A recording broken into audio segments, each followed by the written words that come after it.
What is up, guys? It is Chris from Sports Gone Wild. I'm here today doing a quick solo segment, just here to talk about some NASCAR. As you guys may have realized, I am a pretty avid NASCAR fan.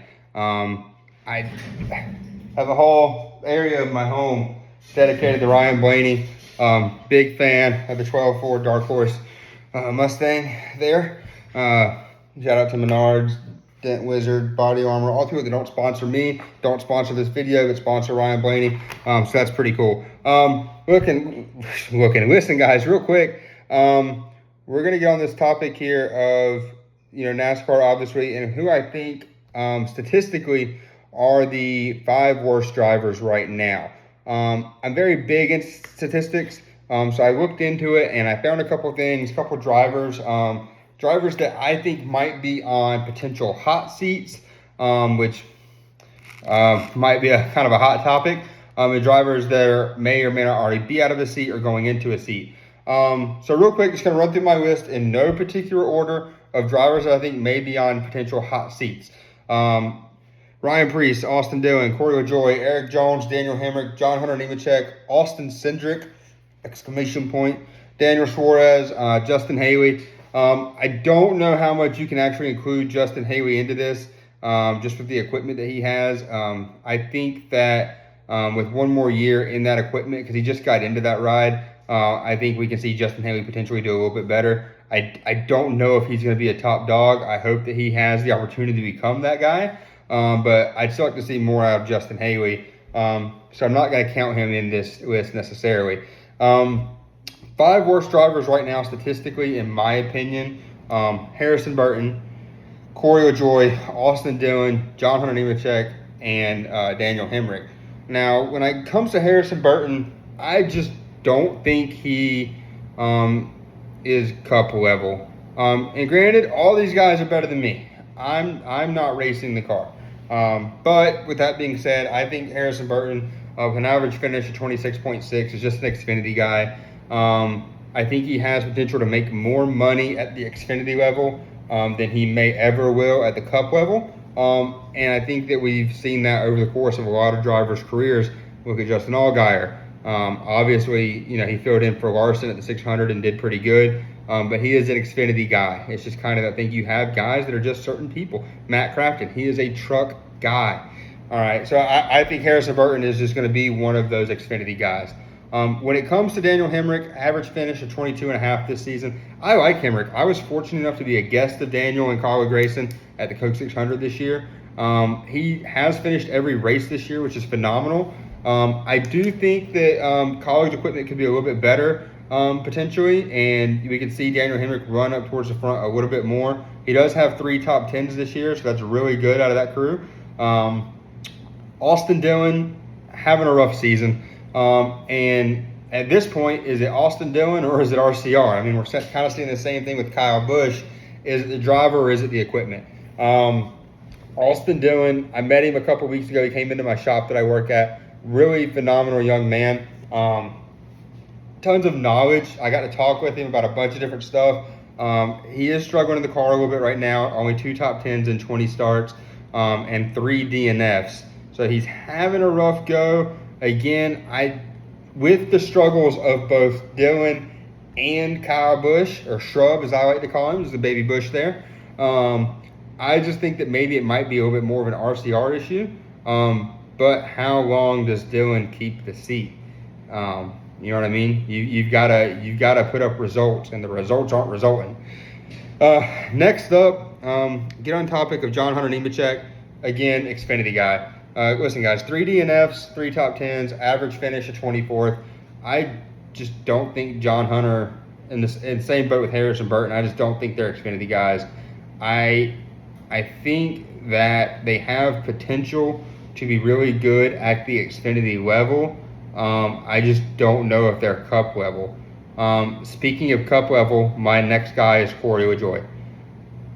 I want to like Corey LaJoie. I know he's getting Rodney Childers next year. That was announced today. With that being said, Corey LaJoie has never won a Cup car, never won an Xfinity car, and has never won in a truck. So how did he get there? Is it off of driving? Is it potentially money? What did he do to get the seat, and how is he keeping it there? I want to like him. I do. I want to see results. And one top 5, one top 10, one DNF this year. Average finish of 23.35. Again, just not seeing the results. Two people that I think could potentially be on hot seats, and it's tough because they have wins. Daniel Suarez. He's got the win. Barely beat out Ryan Blaney and Kyle Busch. He's got 2 top 5s, 3 top 10s, 1 DNF, average finish of 18.8. Obviously, it's him and Chastain up there at Trackhouse. They're doing good, but is Suarez really putting up the results that he needs to put up, or is it strictly fan base and merch base and stuff like that on why he's in that ride? Is there somebody from Xfinity that could potentially run better? That I don't know. Like I said, there's a couple guys down in Xfinity that are good. We're going to see a couple of them move up here soon. But with Suarez, I don't know. It's tough. I think you keep Suarez in the car. Just would like to see a little bit more out of him. Comes to Austin Cindric. I do not like him. Plain and simple. One, he wrecked my boy Blaney to win the 500. So that's kind of a BS win. 2, my boy Ryan Blaney ran out of gas, and Cindric won this year. So again, another BS win. I just don't like Austin Cindric. I don't like the way he drives. I don't like anything about him at all. And that's okay, because he might not like me. And that's all right. Slightly biased. I work for Firestone, and one of the sponsors is Discount. I let Blaney slide because it's a shared sponsor. But I just don't like Austin Cindric. 2 top 5s, 2 top 10s, 2 DNFs, 21.4 average finish this year. I would love to see Cindric out of the ride, but, his daddy's president of the company. So that's probably not going to happen as bad as I want it to. But clearly, Blaney and Logano are the face of Penske, and I think they could really use a strong third driver. I don't care that Cindric has a win. Once again, he has a win. He has 2 wins because he got them due to, unfortunate events involving Blaney. So if you're only going to win because something happens to your teammate, then you can kick rocks. That's all I got to say. Coming up to next season, obviously we know Chase Briscoe heading over to JGR in the number 19. I think that's going to be a pretty good fit. I do like Briscoe. He doesn't get a whole lot of credit, but he is a pretty consistent driver. And obviously we're going to see Josh Berry head over to Wood Brothers in the 21 in that Penske organization. I think that's good. I think that's a good fit. Like I said, I don't think Harrison Burton was a good fit at Cup level. Berry is having a decent season, so I think that he could potentially put up better numbers. So I'm very interested in to see that.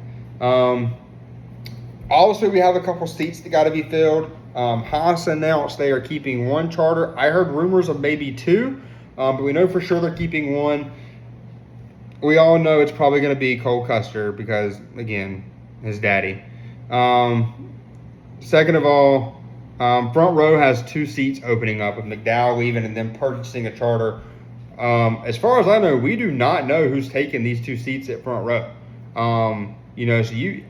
I've got to do some research here and kind of look at the Xfinity drivers and see if there's anybody that they could potentially be wanting to bring up, or if some drivers are going to move around in the offseason. Obviously, silly season's crazy. You have Ryan Preece, Noah Gragson, both free agents at the end of the year. I think Noah already knows where he's going to go.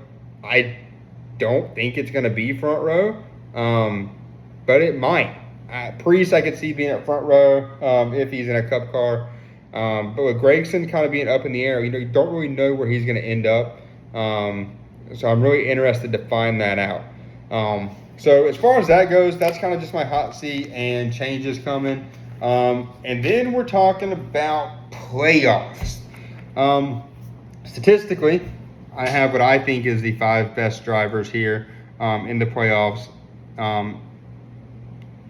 We'll go no particular order. Obviously, Kyle Larson, he is arguably the best racer in the world right now. Denny Hamlin having a phenomenal season. Willie B having a great season as well. Struggling as of late, but he is still having a good season with those 3 wins. Christopher Bell is absolutely driving the wheels off that car this year, having a good season. And then Chase Elliott. And I know everybody's gonna be like, well, Chase Elliott's boring. Chase Elliott's only got one win. Chase Elliott has an average finish of 10.6 with 7 top 5s, 9 top 10s, and 0 DNFs in 20 races. Chase Elliott is statistically the best driver when it comes to finishing positioning on the year, and just overall, finishing races. You look at Larson, 3 DNFs. Hamlin, 2 DNFs. Christopher Bell, 5 DNFs. Granted, these guys have more wins, but it's either winning or wrecking at this point. Chase has 1 win. He's not really wrecking. He's still finding a way to finish. That's what you got to do. You got to finish races. So you look here, Chase Elliott's got an average finish of 10.6, followed up by his teammate William Byron, 13.25. His other teammate Kyle Larson, 13.68. And then Denny Hamlin, 15th, and Christopher Bell at 16.35. Those are all going to be heavy watches in the playoffs. Also, keep an eye out in the playoffs for Tyler Reddick, Martin Truex Jr., and your defending champion, Ryan Blaney. Standings-wise right now in the playoffs, Larson is leading Hamlin, followed by Byron, Bell, and Elliott. So, like I said, those are going to be your heavy guys to watch. When it comes to the bubble, you've got a couple guys who I think might be safe, but you have a couple guys that it's going to take a win to get in. So right now, 13th through 16th in the points, Martin Truex Jr., Ty Gibbs, Ross Chastain, and Chris Buescher. I think that Martin Truex Jr. and Ty Gibbs are safe. Plus 125 for Truex and plus 84 for Ty Gibbs. Those are pretty good. With the amount of races we have left, that's a lot of points to make up and a lot of points to lose. So I think they're going to be safe. Outside looking in, 17th through 20th, you have Bubba Wallace, Chase Briscoe, Kyle Busch, even with the pretty abysmal season he's having, he's hanging in there. And Todd Gilliland. I like Todd Gilliland. Very good driver, 20th in points. Hey, that's great. However, Briscoe, Busch, Gilliland, it's going to take a win for them to get in, I believe. Bubba's 45 outside the cut line. That's going to be close. I think Buescher's obviously having a better season. And if that keeps going the way it is, then Bubba might be on the outside looking in. Do have some races that he's good at coming up. But you've also got some races that Buescher's good at coming up. And Kyle Busch can surprise you. Like I said, RCR might be in a slump, but this is Kyle Busch we're talking about. He's going to sneak a pack of M&Ms and just cruising. So I don't know there. I would venture to say that Kyle Busch makes the playoffs before Bubba Wallace, even though he is further out on points, because I trust that Kyle Busch would win before Bubba on that side of things. So just kind of, statistically there, just some good things. A lot of good drivers in the playoffs. Your locked-in drivers so far. We're talking locked-in. Kyle, Hamlin, Byron, Bell, Elliott, Reddick, Blaney, Keselowski, Alex Bowman, Joey Logano, Austin Cindric. So obviously they're going to do pretty good. If we see enough winners, listen, I'm all for seeing 5 more different winners and Austin Cindric not making the playoffs. So I just want to put that out there. I'm excited for what's left of the season. I personally, I guess not personally, kind of personally, me and a good buddy of mine, we were discussing the other day, we do believe the championship's going to come down to Hendrick versus Penske. Listen, they've all got all their cars in. All of Hendrick's are locked in. All of Penske's are locked in. Penske's been really good at the short tracks and the super speedways. Freaking Chevy and Hendrick are good everywhere. But do not sleep on the Toyotas. I'm not saying it's Denny Hamlin's year. I'm saying it might be Christopher Bell or Tyler Reddick's year. Hamlin's having a great season, though. And the Toyotas are fast almost everywhere we go. They have found something underneath the hoods of those Toyotas, the Camry XSEs. So while I think it will be Hendrick versus Penske, I wouldn't count out any of the Toyota drivers. I don't know if one Toyota team is strong. obviously, Gibbs looks good. I mean, with Hamlin, Bow, and Truex, I mean, maybe it's them three. Maybe it's not a two-team race. Maybe it is a three with the, just the consistency that Toyota's having. So I'm excited to watch the rest of the season. I'm excited to keep doing this with you guys and going over stuff. I love NASCAR. Clearly, it is, my favorite. I'll say it's probably my favorite sport right now. Football's in the off season, and it might take over football. So big Ryan Blaney fan, so I am biased on a lot of things. I will admit that. But yeah, just overall, like I said, I think I'm ready. I'm ready for Stewie season. I'm ready to see what happens this off season. Who goes where? Who extends? Different crew chiefs, different crew changes. Get Ryan Blaney a new crew. And I think that we're going to see a lot play out over here the next couple of weeks. Hamlin and Larson, they're going to rip the heads off of each other. Bubba might intentionally wreck Bowman. Who knows? Yeah, I'm excited for the season. I really am. I think it's going to be great. And I look forward to just continue sharing that with you guys. So thank you for taking time out your day. Watching this quick little 15, 20-minute segment. I appreciate it. I do this for fun. This is something that I enjoy doing. I enjoy getting the stats. Guys, I will write stuff down in my notebook all day long. It is what I do, whether it's football or NASCAR. I'm always writing something. I love the statistical side of things. So I appreciate you guys. If you have not already, please go follow the podcast. It is on YouTube. It is currently under the Chris and Blake podcast. We're working on a better name. We're probably going to list it under the Wild Sports podcast for now, or Sports Gone Wild. That's my personal podcast. But we're doing this together. It's a him and I thing. So please go check out me and Blake. Like, subscribe. We appreciate you guys. We both do this for fun. And look forward to another segment here coming up soon. Thanks, guys.